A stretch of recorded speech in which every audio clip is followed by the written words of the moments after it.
अपने लंबे केश पाशों में उन्होंने खिले हुए बेले के पुष्पों की माला गूंथ रखी थी। सुंदर गले में कंठ के आभूषण और सुंदर भुजाओं में बाजूबंद सुशोभित थे। इनके चरणों के नुपुर मधुर ध्वनियों से रुन कर रहे थे और स्वच्छ साड़ी से ढके हुए नितंब द्वीप पर शोभायमान करधनी अपनी अनूठी छटा छिटका रही थी। श्री हरि, मैं शैलजा अपने चैनल पर आप सबका हार्दिक स्वागत करती हूँ। आशा करती हूँ आप सब स्वस्थ एवं प्रसन्न होंगे।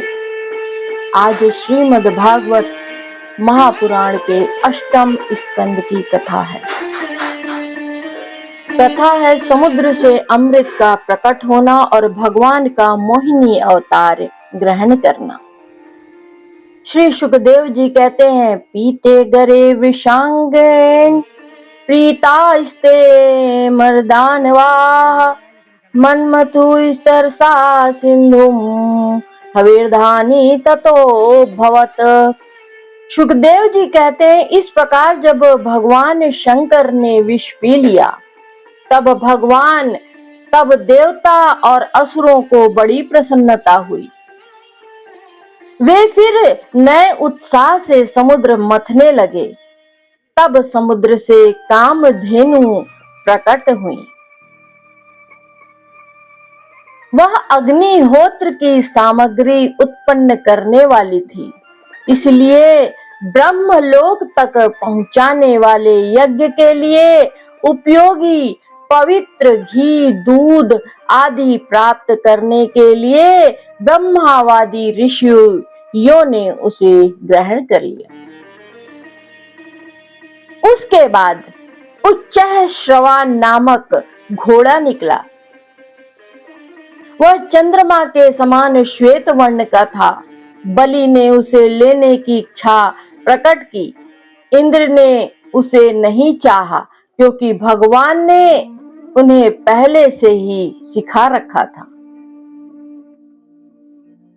तदंतर ऐरावत नाम का श्रेष्ठ हाथी निकला। उसके बड़े बड़े 4 दांत थे जो उज्जवल वर्ण और कैलाश की शोभा को भी मात करते थे। तत्पश्चात कौस्तुभ नामक पद्मराग मणि समुद्र से निकली। उस मणि को अपने हृदय पर धारण करने के लिए अजित भगवान ने लेना चाहा। सुखदेव जी कहते हैं, परीक्षित, इसके बाद स्वर्ग लोक की शोभा बढ़ाने वाला कल्प वृक्ष निकला। वह याचकों की इच्छाएं उनकी इच्छित वस्तु देकर वैसे ही पूर्ण करता रहता है जैसे पृथ्वी पर तुम सबकी इच्छाएं पूर्ण करते हो।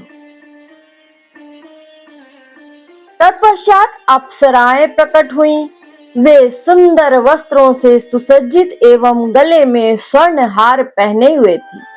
वे अपनी मनोहर चाल और विलास भरी चितवन से देवताओं को सुख पहुंचाने वाली हुई।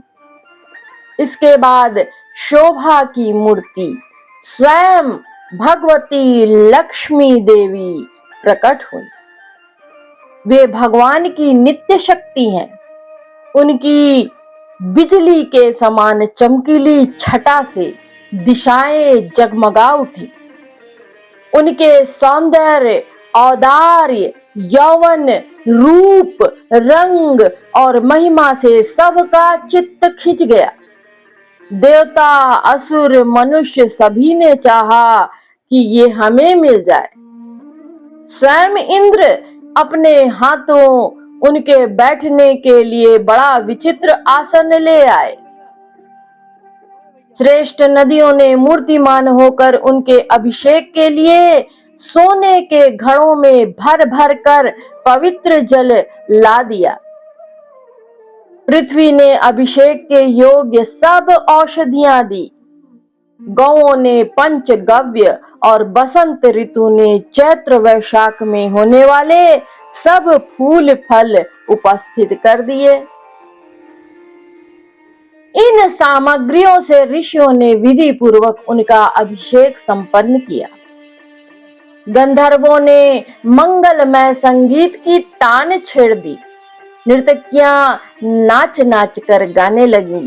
बादल सदेह होकर मृदंग, डमरू, ढोल, नगारे, नरसिंह, शंख, वेणु और वीणा बड़े जोर से बजाने लगे। तब भगवती लक्ष्मी देवी ने हाथ में कमल लेकर सिंहासन पर विराजमान हो गई। दिग्गजों ने जल से भरे कलशों से उनको स्नान कराया। उस समय ब्राह्मण गण वेद मंत्रों का पाठ कर रहे थे। समुद्र ने पीले रेशमी वस्त्र उनके पहनने के लिए दिए।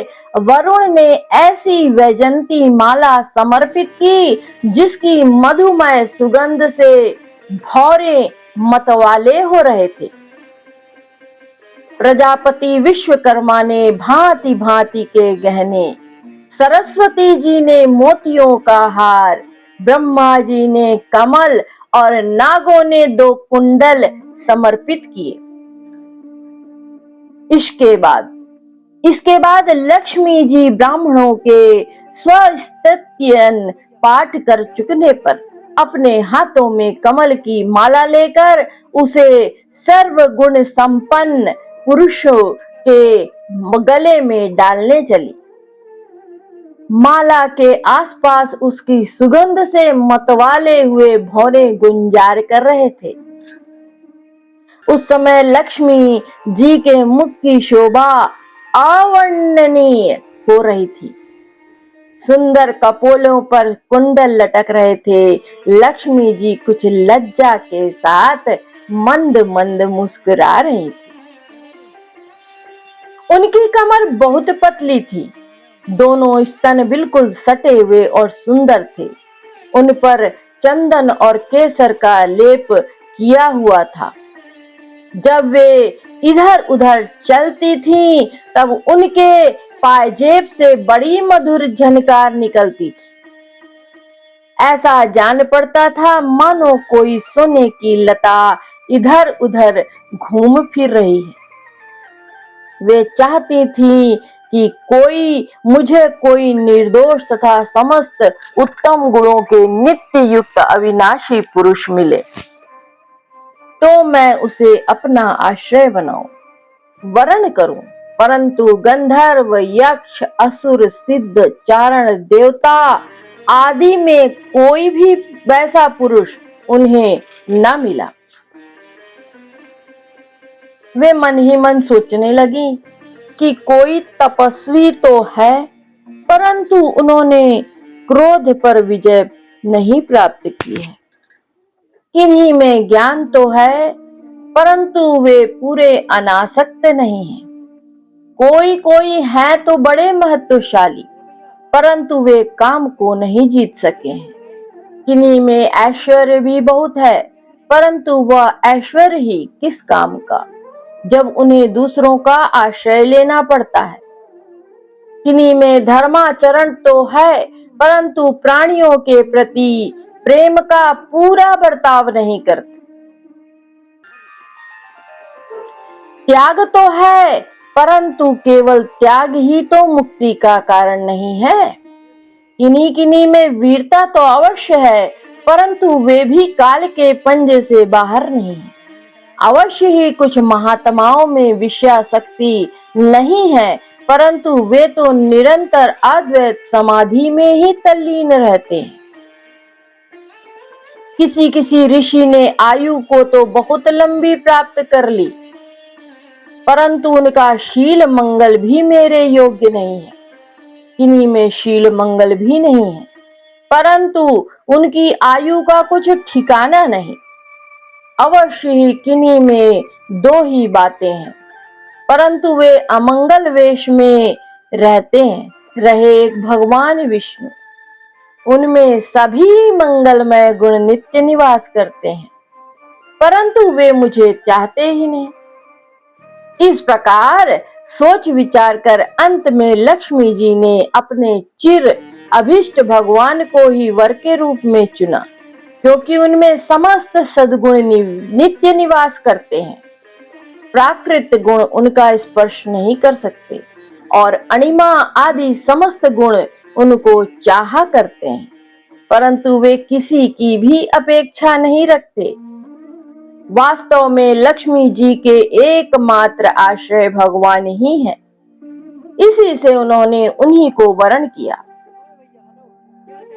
लक्ष्मी जी ने भगवान के गले में वह नवीन कमलों की सुंदर माला पहना दी, जिसके चारों ओर झुंड के झुंड मतवाले मधुकर गुंजार कर रहे थे। इसके बाद लज्जापूर्ण मुस्कान और प्रेम पूर्ण चितवन से अपने निवास स्थान उनके वक्ष स्थल को देखती हुई वे उनके पास ही खड़ी हो गई।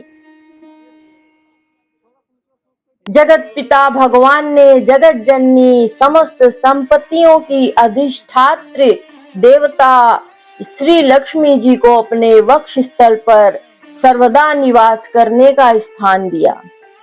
लक्ष्मी जी ने वहां विराजमान होकर अपनी करुणा भरी चितवन से तीनों लोक, लोकपति और अपनी प्यारी प्रजा की अभिवृद्धि की। उस समय शंख, तुरही, मृदंग आदि बाजे बजने लगे, गंधर्व अप्सराओं के साथ नाचने गाने लगे। इससे बड़ा भारी शब्द होने लगा। ब्रह्मा, रुद्र, अंगिरा आदि सब प्रजापति पुष्प वर्षा करते हुए भगवान के गुण स्वरूप लीला आदि के यथार्थ वर्णन करने वाले मंत्रों से उनकी स्तुति करने लगे।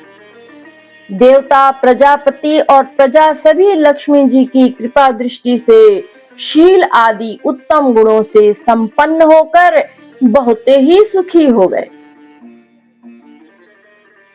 श्री सुखदेव जी कहते हैं, परीक्षित, इधर जब लक्ष्मी जी ने दैत्य और दानवों की उपेक्षा कर दी, तब वे लोग निर्बल, उद्योग रहित, निर्लज्ज और लोभी हो गए। इसके बाद समुद्र मंथन करने पर कमल नयनी कन्या के रूप में वारुणी देवी प्रकट हुई। भगवान की अनुमति से दैत्यों ने उसे ले लिया। तदंतर महाराज, देवता और असुरों ने अमृत की इच्छा से जब और भी समुद्र मंथन किया, तब उसमें से एक अत्यंत अलौकिक पुरुष प्रकट हुआ। उसकी भुजाएं लंबी एवं मोटी थी, उसका गला शंख के समान उतार चढ़ाव वाला था और आंखों में लालिमा थी। शरीर का रंग बड़ा सुंदर सांवला सांवला था।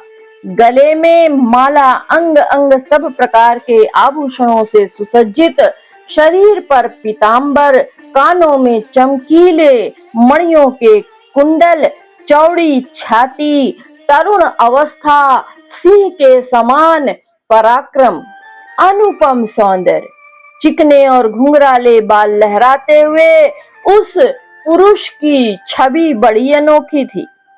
उसके हाथों में कंगन और अमृत से भरा हुआ कलश था। वह साक्षात विष्णु भगवान के अंशांश अवतार थे। वे ही आयुर्वेद के प्रवर्तक और यज्ञ भोक्ता धन्वंतरी के नाम से प्रसिद्ध हुए।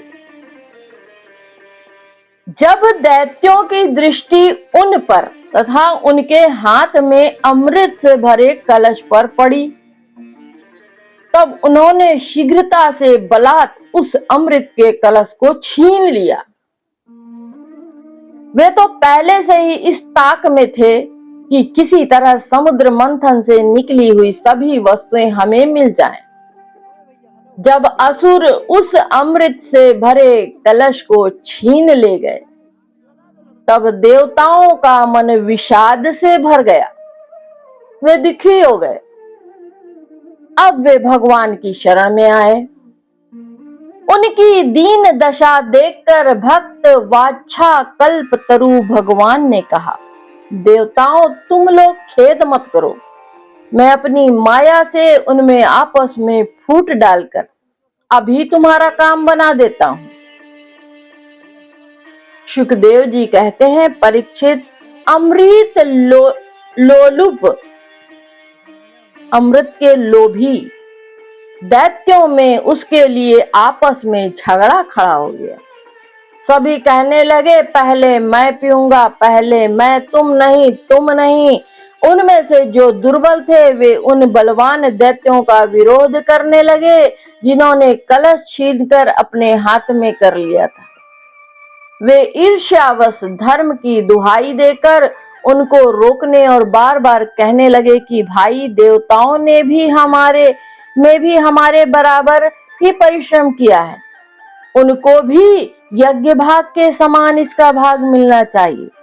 यही सनातन धर्म है, यही सनातन धर्म है। इस प्रकार इधर दैत्यों में तू मैं हो रही थी और उधर सभी उपाय जानने वालों के स्वामी चतुर शिरोमणि भगवान ने अद्भुत, अत्यंत अद्भुत और अवर्णनीय स्त्री का रूप धारण कर लिया। उनके शरीर का रंग नील कमल के समान श्याम, देखने ही योग्य था। अंग प्रत्यंग बड़े ही आकर्षक थे। दोनों कान बराबर और कर्णफूल से सुशोभित थे। सुंदर कपोल, ऊंची नासिका और रमणीय मुख। नई जवानी के कारण स्तन उभरे हुए थे। उन्हीं के भार से कमर पतली हो गई थी। मुख से निकलती हुई सुगंध के प्रेम से गुनगुनाते हुए भौरे उन पर टूट पड़ते थे, जिससे नेत्रों में कुछ घबराहट का भाव आ जाता था। अपने लंबे केश पासों में उन्होंने खिले हुए बेले के पुष्पों की माला गूंथ रखी थी। सुंदर गले में कंठ के आभूषण और सुंदर भुजाओं में बाजूबंद सुशोभित थे। इनके चरणों के नुपुर मधुर ध्वनि से रुंझुन रुंझुन कर रहे थे और स्वच्छ साड़ी से ढके हुए नितंब द्वीप पर शोभायमान करधनी अपनी अनूठी छटा छिटका रही थी। अपनी सलज्ज मुस्कान, नाचती हुई तिरछी भौहें और विलास भरी चितवन से मोहिनी रूपधारी भगवान दैत्य सेनापतियों के चित्त में बार बार कामोद्दीपन करने लगे। कथा को लाइक कर दीजिए, सब्सक्राइब कर दीजिए और शेयर जरूर से जरूर कीजिए और कमेंट में जय श्री हरि जरूर लिखिए। आगे की कथा मोहिनी रूप से भगवान ने किस प्रकार अमृत बांटा दैत्य और असुरों को, आगे की बड़ी ही मोहिनी भगवान की मनमोहक कथा, सरस कथा है। आप लोग आगे जरूर सुनिएगा। जय जय श्री कृष्ण। जय श्रीमद् भागवत महापुराण।